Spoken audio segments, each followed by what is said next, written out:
Olá, este é o nosso canal Resgate da Verdade. Se inscreva no canal para que possas receber notificação toda vez que um novo vídeo for postado, ok? Eu espero que estejas bem, em paz, assim como espero poder contribuir de alguma forma para a construção da sua própria história, do seu próprio andar com Deus, ok? O homem é a única criação de Deus que fora feita segundo a sua imagem e semelhança, com um propósito claro e definido de amar a Deus acima de todas as coisas, somente a Ele adorar e servir. E assim o homem viveu. A história da existência do homem pode ser dividida em 3 períodos. No primeiro período, nós teríamos o período antes da queda. O segundo período, o pós-queda. E o terceiro período, o período da restauração. O que seria o período antes da queda? Antes da queda, o homem desfrutava da perfeição e da glória de Deus. Ele era revestido de perfeição e da glória do Senhor. Ele aplicava o seu espírito na adoração ao único e soberano Deus. Ele tinha plenitude, ele tinha compreensão plena de que para isso ele existia. E assim ele fazia com esmero, com maestria. Porque havia no homem um sentimento de completude. Ele se sentia pleno. Sabe quando você está fazendo algo com o qual você se identifica? Você sente prazer, satisfação em estar executando aquilo? Você se identifica com aquilo, sabe? Bem assim, o homem, antes da queda, ele se sentia pleno. Ele se sentia feliz. O período pós-queda, o que seria? O pós-queda é inaugurado pela entrada do pecado. O pecado, ele faz separação entre Deus e o homem. Com o pecado, o homem perdera, fora destituído da perfeição e da glória de Deus. O apóstolo Paulo, no capítulo 3 da carta aos Romanos, em versículo 23, diz: todos pecaram, todos indistintamente, todos pecaram e destituídos estão da glória de Deus. Então, o pecado destitui o homem da glória, e foi isso que aconteceu. O homem perdeu a glória de Deus em sua vida. O homem perdeu o rumo. Impactado e desnorteado pelo pecado, que, repito, faz separação entre Deus e os homens, o homem buscou soluções fora de si, soluções externas, mediações pelas quais ele pudesse, pelo menos, ter aquela sensação de que estava adorando a Deus, estava servindo a Deus, estava louvando a Deus. Daí nasceram as religiões. Convencido das suas imperfeições, das suas impurezas, se comparado à pureza, à santidade, à majestade de Deus, o homem satisfez-se com busca de outros deuses. Ficou satisfeito com isso e buscou outros deuses, uma vez que via que era abismal a separação entre ele e Deus. Por conta de seus pecados, ele buscou outros deuses. para através dos quais obter favores. E assim o homem viveu. E assim o homem vive. Então,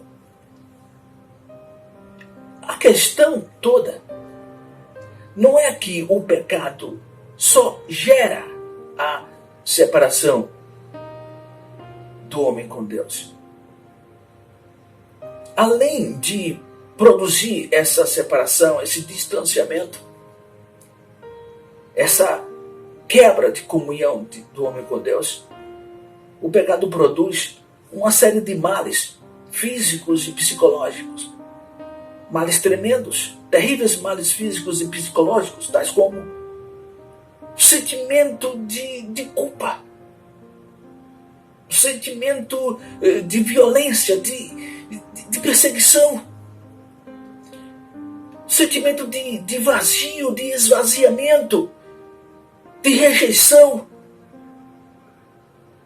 Tudo isso invade o coração do homem. Se sente rejeitado.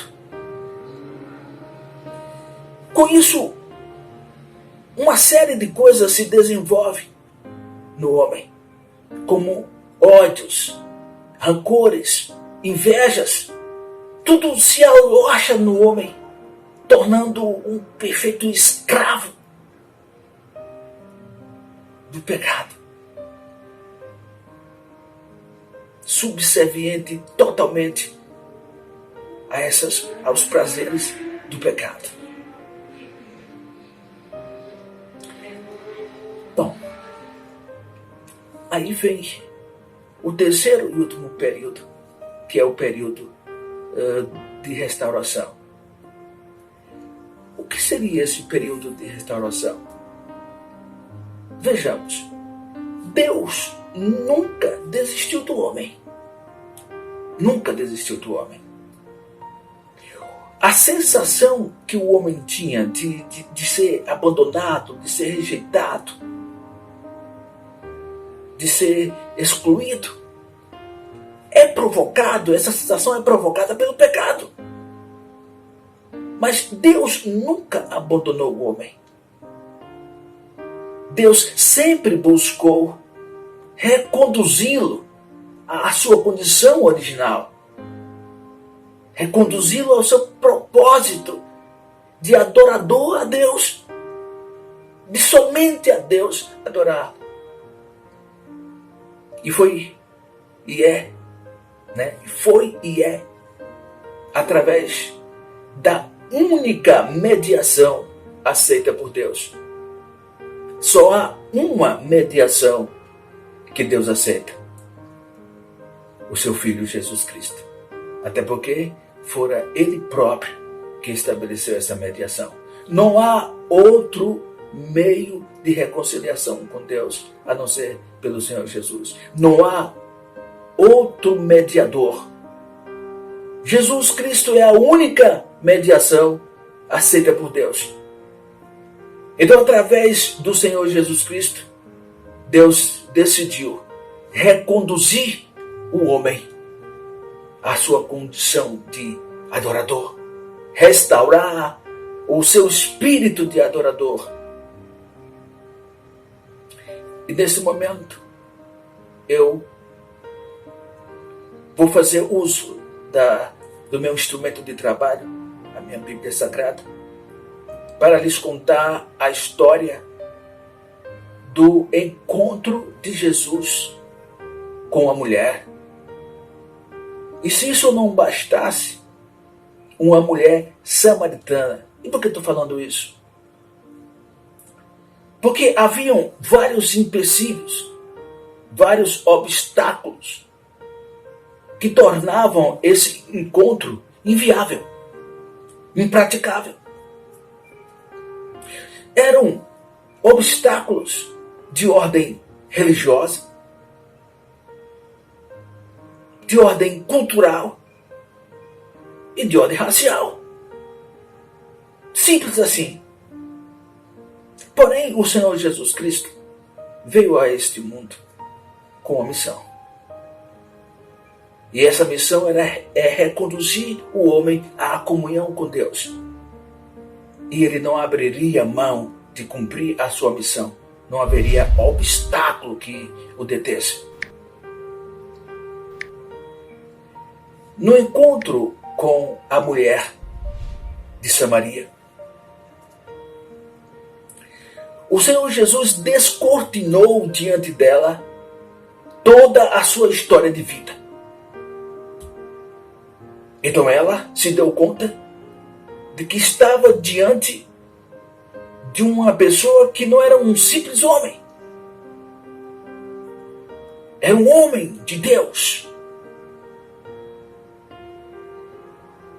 Então ela diz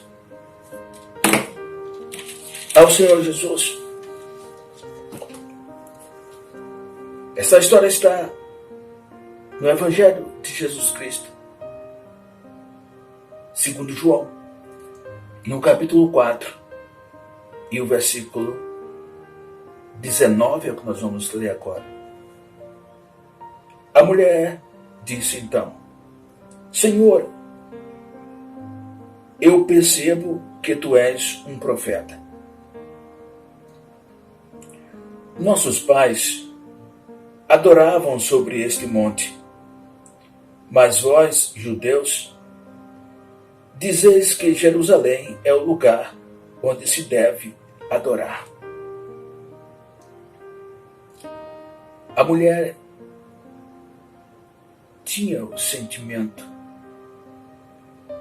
brotava, gritava dentro dela o espírito de adoradora. E ela queria saber onde se deveria adorar Deus. Qual o lugar correto? Qual o lugar certo? Ela disse, Senhor, eu tenho visto que tu és um homem de Deus, um profeta. Os nossos pais adoravam sobre este monte. A que monte ela estava se referindo? Ao monte em Samaria chamado Gerizim.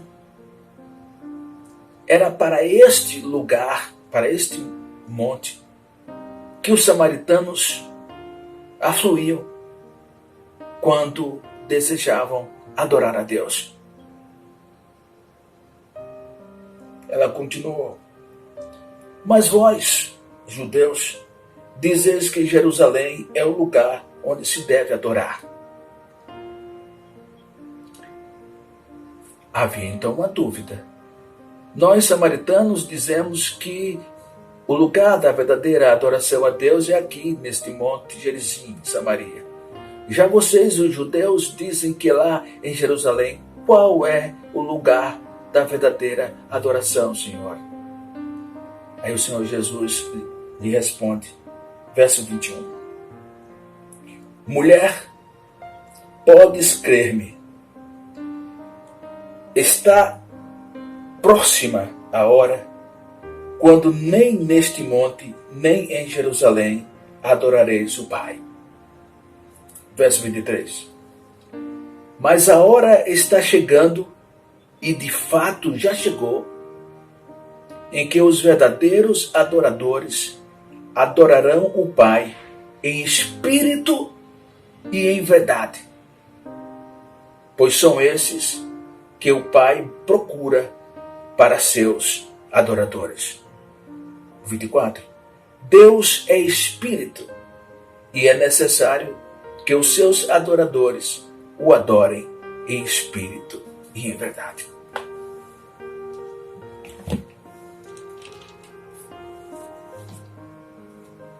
A resposta do Senhor Jesus para aquela mulher é a mesma resposta para nós. É a mesma resposta para todo homem. O homem buscou, como já dissemos, soluções fora de si, externas, que estivessem fora dele. Aqui está o Senhor Jesus dizendo à mulher: não é nem em Samaria, no Monte Gerizim, não é nem em Jerusalém. Não se trata de um ponto geográfico, é o que o Senhor Jesus estava dizendo. Não se trata de um ponto geográfico. Não se trata de um local específico, de uma edificação. Não se trata. Por exemplo, para os muçulmanos, o lugar de adoração a Deus é uma cidade chamada Meca. Esteja um muçulmano onde estiver, mesmo que ele não esteja em Meca, ele precisa ter uma concepção geográfica da posição da cidade de Meca para poder voltar-se na direção de Meca e adorar a Deus. Os judeus, da mesma forma, só que desta vez voltado na direção de Jerusalém. Os samaritanos tinham o seu lugar de adoração. Era no Monte Gerizim. E o Senhor Jesus está dizendo: o homem perdeu, desaprendeu a sua forma de adoração. E eu estou aqui para restituir ao homem, para restaurar-lhe o espírito de adoração a Deus. Onde é que se adora a Deus? Se adora a Deus em espírito e em verdade. Se adora a Deus no âmago do nosso ser. Era isso que o Senhor disse à mulher. E deu-lhe essa resposta porque ele viu que havia sinceridade no coração dela. Aquela mulher estava ávida de poder prestar a Deus uma verdadeira adoração. Ela queria adorá-lo. O espírito de adoradora gritava dentro dela. Por isso que ela questionou ao Senhor. Porque ela queria saber de que forma ou em que lugar eu devo prestar a minha adoração a Deus. E o Senhor Jesus diz: mulher, você adora a Deus em espírito e em verdade. Na sinceridade do coração, o seu espírito quebrantado, com o seu espírito, o âmago do seu ser. O que isso quer dizer? Quer dizer que eu não preciso de um local específico para adorar a Deus. Que você não precisa de um local específico para adorar a Deus. Que nenhum ser humano precisa de um local específico, de um ponto geográfico, para poder prestar adoração a Deus. Se adora a Deus no âmago do seu ser. Se adora a Deus em espírito e em verdade. São esses os verdadeiros adoradores que o Pai procura. O Senhor Jesus nos diz. São esses os verdadeiros adoradores que o Pai busca. Os que o adoram em espírito e em verdade. Portanto, através do Senhor Jesus Cristo, nós tornamos a nossa condição original de verdadeiros adoradores de Deus. Adoramos a Deus por intermédio do Senhor Jesus. Por quê? Porque o Senhor Jesus, o seu sacrifício, anulou os nossos pecados. Deus, usando o seu Filho unigênito, decidiu cancelar as nossas dívidas de pecados. E, libertos do jugo, do domínio do pecado, estamos livres para prestarmos uma verdadeira adoração a Deus, para adorá-lo em espírito e em verdade. Que o Senhor continue a nos abençoar. Em nome de Jesus.